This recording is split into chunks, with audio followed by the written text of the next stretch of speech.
A Year and a Day by Francis Rosenfeld. December, the Night of the Mothers.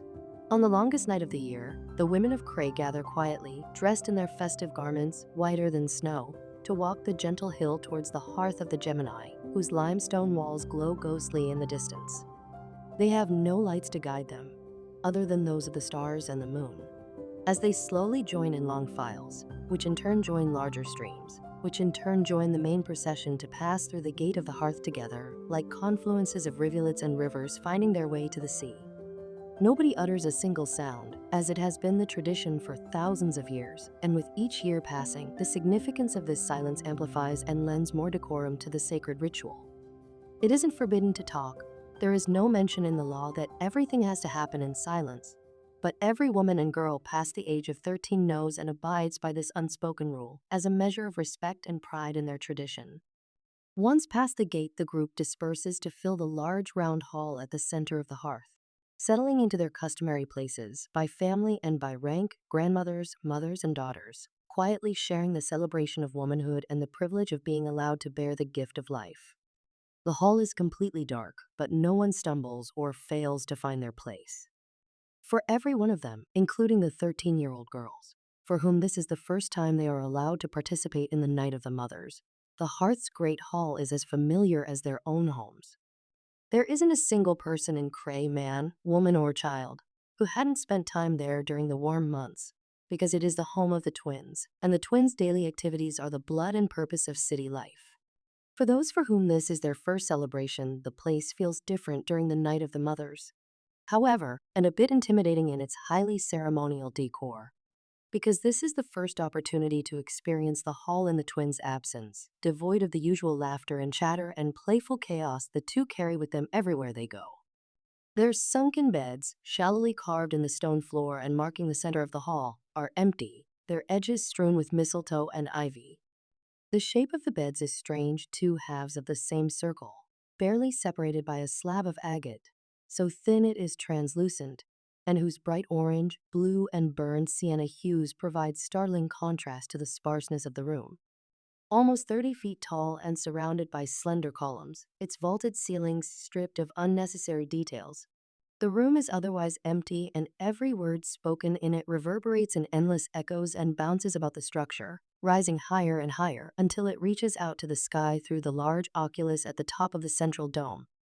The opening seems small seen from below on account of it being so high up, but it is in fact the exact size of the circle that borders the twins' beds in the center of the floor, and perfectly aligned with them too, so that whatever sparse rays the starry night lets through will all be shining down on their circular bed, connecting it to the sky via a column of ethereal radiance. As their eyes adjust to the scant light, the women of the Cray start distinguishing the activity that is unfolding around them, whose only indication is the soft shuffling of feet. Right in front of them, on the other side of the twin stone beds, the matrons of the High Council wait for the clock tower to strike midnight, the hour when the celebration of the winter solstice traditionally begins. At the center of the group, the city matriarch waits patiently to preside over the ceremony. She is a dignified woman whose hair is almost as white as the loose ceremonial scarf that covers her head, an artful piece of needlework, the work of a master crewler, embroidered with white silk and silver thread. Nobody remembers how old the matriarch is, not even the women of her generation, but her unwrinkled face looks ageless, almost like it is carved in stone. The clock strikes midnight and the soft shuffling subsides, and every eye in the room turns towards her. With very measured gestures, she repeats the ritual of the lighting of the candle, the same way she had done for many decades, and the soft flicker of the candle flame, the only light in the room, casts a halo around her features as she speaks the first words of the ceremony. Tonight we celebrate the woman folk who had been graced with the gift of bearing life. This is the longest night of the year, and yet our souls are filled with light, hope, and patient anticipation of life's renewal. We are grandmothers, mothers, and daughters who have joined together to rejoice in the knowledge that those who have never known a mother will return to us in the fullness of time, as they do every year. Tonight we share the light to remember that we are daughters of women and mothers of women. We are of the same flesh, we are of the same blood, and we are bound through the centuries to all those who have come before us and all those who are yet to be. The little flicker of her candle flame touches the wicks of the candles held by the matrons to her left and to her right. And then their tiny flickers multiply by tens and by hundreds as the warm glow disperses through the crowd to form waves and streams of light. And it feels like all of a sudden hundreds of faces appeared, framed by artfully embroidered white scarves, faces young and old, placid and curious, poised and fidgety, the celebrants of the feast. Each winter solstice, the night of the mothers is one and the same, forever reverberating through time. The cradles of the twins are still empty, but like expectant mothers who await childbirth, we have came to whisper to them our wishes and prayers, knowing they will be granted in due time. With reverence, we ask the matrons of the High Council to start the procession. The restless flow of white garments and candle lights accumulate towards the center of the hall.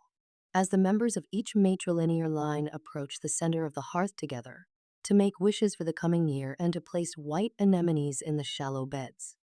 Time seems to stop flowing in the monotonous rhythm of their silent procession, and only the growing mound of white flowers attests to its passing.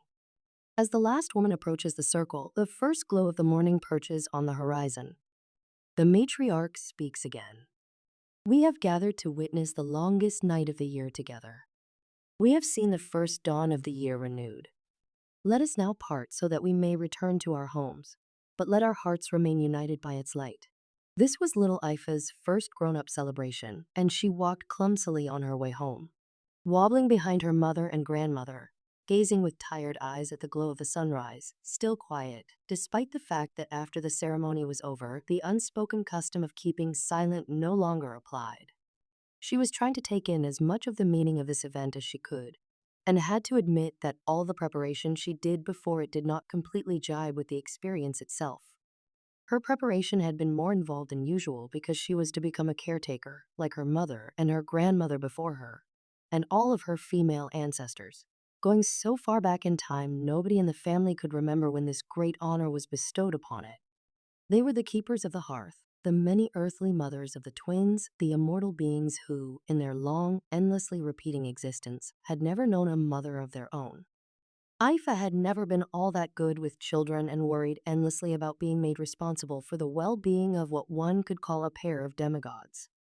The twins were human, sure, if one could call human a being which disappears without a trace each year at the beginning of the dark season, only to reemerge as a young child when nature comes back to life in spring. There were many legends regarding the origin of the twins, like there were many legends relating to every holiday, feast, and celebration in their symbolic year. Legends and traditions were the lifeblood of Krei society, the meaning of life itself. Some believed the twins had descended from the sky, others that they were the fruit of an enormous blue-green flower, whose petals had subsequently scattered across the earth to become the oceans and the seas. Others swore the twins were born fully human, only to be subjected to an enchantment that made them relive the same year. The truth is nobody really knew, and the shelves of the anthropology section of the library were buckling under the massive weight of twin mythology, whose sheer volume of information was daunting to all but the strongest of heart. All of this symbolism was somewhat lost on Ifa, despite her model upbringing. By the age of 13, any educated child was expected to know all the intricacies of the twin myths. But lore and legend didn't make up for the fact that, as far as she'd heard, the twins were a pain to take care of. They listened to no one, feared nothing, and were given to tantrums and fits. If one asked Ifa if there was anything worse than an entitled baby demigod, it must have been two entitled baby demigods. Goodness gracious. Having to teach words and foods and colors to a couple of eternal youths with the emotional development of a 3-year-old. To make things worse, the twins were over 6 foot tall, or so she'd heard, and Ifa worried about having to keep up with them. She was small and delicate, like all the women in her family, and whatever strength she possessed was more of spirit than of body. She didn't dare protest her predetermined fate to serve as babysitter to the gods. Anybody would have been outraged if she dared complain about something deemed to be such a great honor, and which had been automatically bestowed upon her by the mere circumstances of her birth. Short of the High Council, the caretakers were the most respected members of the community, and Ifa mumbled under her breath that without doubt, this was due to the thankless and never-ending nature of their work. It is one thing to raise a child once, it is a completely different thing to raise the same child again and again each year, starting over every spring with a new teaching of foods, words, and colors, like pushing the proverbial boulder back up the hill. Aifa's grandmother didn't have much patience for the teen's lack of mental discipline, which she perceived to be a failure in her granddaughter's upbringing. But she secretly cheered the girl's stubborn spirit, a great quality for one to have if the success of one's task bears on perseverance. "You're so quiet, granddaughter," she commented out of the blue, startling the thoughtful teen. "Did you enjoy the ceremony?" Aifa was buried so deep in her philosophical musings that the sound of her grandmother's voice made her jerk, and she had to replay the question in her head before responding. "It was beautiful, Doyen," Aifa replied with the deference her grandmother's position entailed. The latter kept pushing. "And yet not exactly what you expected?" Aifa didn't know if it would be appropriate to elaborate on her opinion, but since her grandmother insisted, she gave it a good try. "It's not that, it's just, I expected it to be. I don't know." She hesitated again.